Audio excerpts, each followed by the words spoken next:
అనిపిస్తుంది. వర్ష, ఇంకా మోస్కులో గుర్తురాట్లేదు. డైరెక్ట్గా పాయింట్కి రా.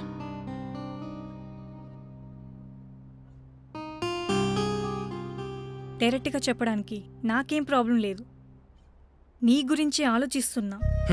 నా గురించి ఆలోచించేదానివి అయితే మండపం నుంచి బయటికి వచ్చేటప్పుడు ఆలోచించేదానివి, ఇప్పుడు కాదు. చెప్పు. ఏమోరా, ప్రేమించుకున్నాము, అంత బానే ఉంది. కానీ వన్స్ మ్యారేజ్ అయ్యాక నేను నిన్ను చూసుకోవాలి, మనకి కిడ్స్ వస్తే వాళ్ళని చూసుకోవాలి.